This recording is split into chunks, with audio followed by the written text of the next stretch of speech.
Hi, I'm Dale Holliday coming to you from Corvallis, Oregon in the bountiful Willamette Valley. Welcome to my show, Valley Views, a forum for sharing relevant topics relating to people and issues in the Willamette region. Hi, good morning, folks. Thanks for joining us today. I'm here today with Christy Wright. She's an RN and a BSN, and she's also a former certified hospice palliative care nurse. Thanks for coming, Christy. Thanks for having me. Yes. First of all, before we get going, what does, I think most people know that RN is registered nurse, but what is BSN? That means I have my bachelor's in the science of nursing. So it's a little bit deeper degree. Very good, very good. Well, people, I'm going to share a little personal information. I recently lost my mother in late February. She lived here in Corvallis. She went very peacefully, and something that was very comforting to all of us is that she had a medical directive already completed. It had been completed for years, and a DNR, a do not resuscitate. And she, like my husband and myself too, we have had these documents. We've had them filled out and ready to go because we wanted to plan for our deaths in a way that we had some control over what would happen.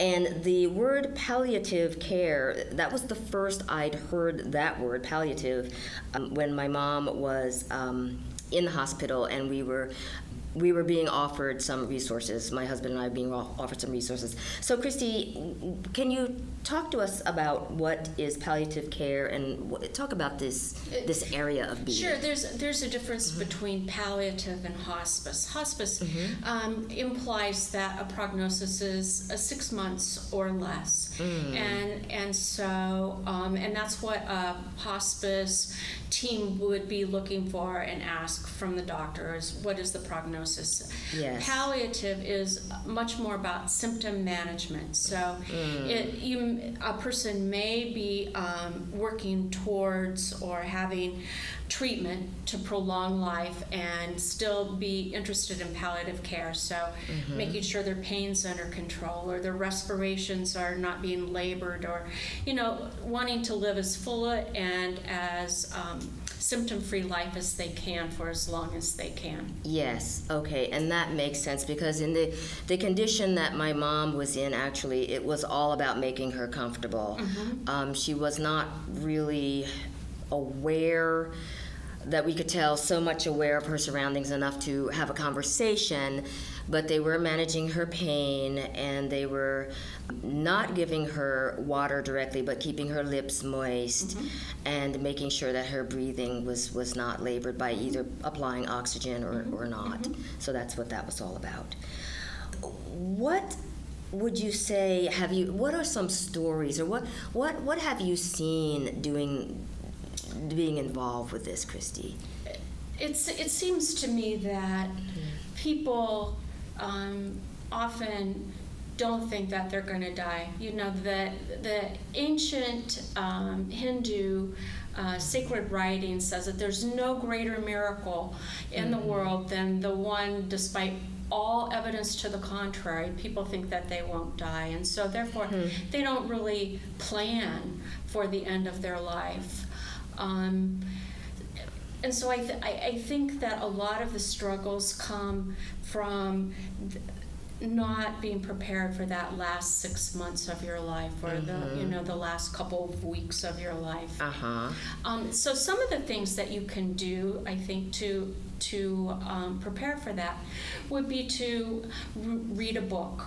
I really like Atul Gawande's Being Mortal, and it talks a lot. He compares end-of-life care in the United States versus the end-of-life care in India. Yes. And the idea that we use a lot of medical interventions to prolong life as opposed to kind of support the dying process. And so, the more you can study and think, the more you can decide how you want the end of your life to go. Because just like I said, despite all evidence to the contrary, we all reach the end of our life. Oh, absolutely. Eventually, It's the right? one common denominator, yes. Yeah, it is Yes. a very level Yes. playing field, I think. And kind of a plot spoiler here for people, we are going to have a part 2 of this where we will talk more about how to access some information and how to prepare for this, have conversations with loved ones, and perhaps some obstacles that people face. I will just say that for some reason I've been aware, even at a very early age, that I'm going to die someday, and it's not a bummer. And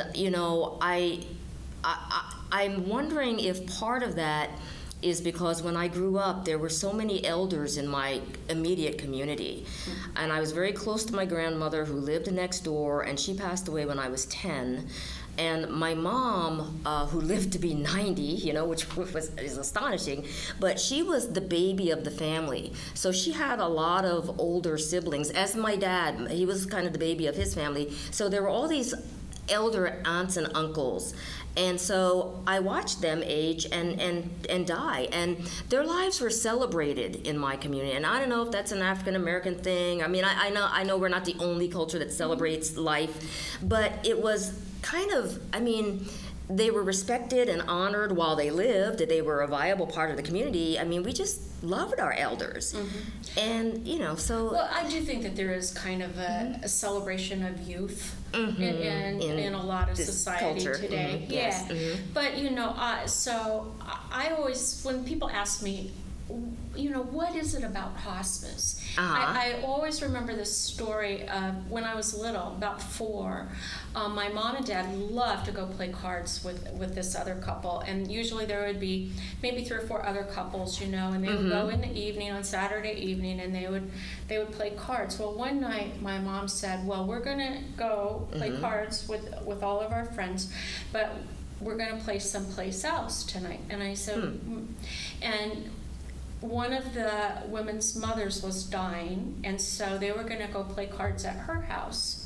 And she was not actively dying, meaning that she wasn't in bed, but it was imminent. Yes. And so we all showed up at her house, and I remember being surrounded by the sounds of young children, playing, and the adults playing cards. Yes. And it was just a comforting kind of feeling. It wasn't scary, it just felt like very natural and normal and a wonderful thing to be a part of. And I think that colored my perception of end of life. Right. And maybe not as scared as I might have been otherwise. Yeah. That's a wonderful experience.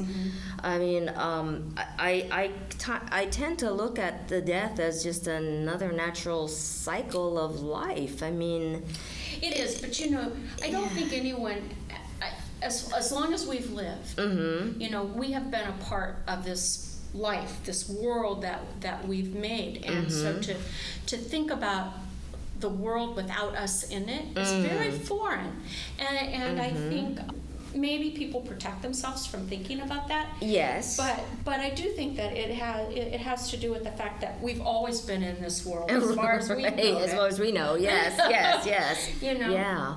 And to think about the future without us, I think is is scary and very sad in some instances. You think of your loved ones left behind, and also there's the big unknown about what's next. We don't know.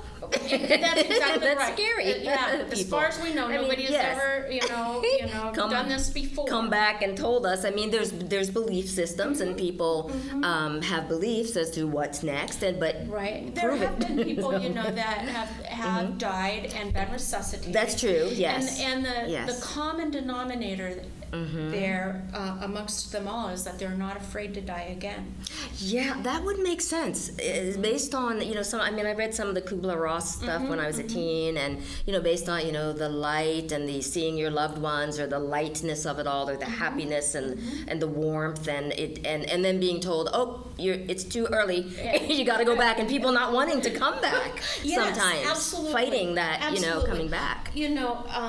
When I'm sitting with people who are actively dying, Yeah. Oftentimes there is kind of a threshold that they talk about, a door to go through, a bridge to cross over, Yes. a tunnel, you know, and it is, I think, that transition point. But you're absolutely right. Sometimes they get over on the other side and they say, well, Nope. it's not your time. Right. Yeah, it's just that kind of, that feeling of, well, there's also that feeling that people maybe sometimes they're holding on to dear life, that term, and then they just surrender into it. It's like, okay, they just, yeah. Yes, you know, some people just seem to have an easier go of it than others, and I'm not exactly sure what that's about. Sometimes I think it's, you know, some regrets. Sometimes I think the medications have been, you know, caused an increased metabolites, and so we've created some confusion. And so it's always kind of hard to know what to do to give this person comfort, because it seems to be different for everyone, what will give them comfort. Yes, I would bet so. Yeah. I would bet so, because everyone is different in their belief systems. My brother, who is just a farmer, you know, he probably does that better than anyone I know. When our aunt was dying, she saw smoke, and instead of saying there's no smoke, he entered into her vision and said, oh, that's just Brian, he's lit the trash. How about that? And she it saw calmed smoke. her down, you know, eased her journey. Yeah, beautiful. Well, this has been it's a fascinating topic. It's something that touches all of us. But we're at the end of this part of the show, Christy, but I'd love to invite you back for part 2 to talk more about this and how people might have these conversations with their families or with themselves. Perfect. Sound good? Okay, Thanks. Great. All right, see you soon. Bye-bye.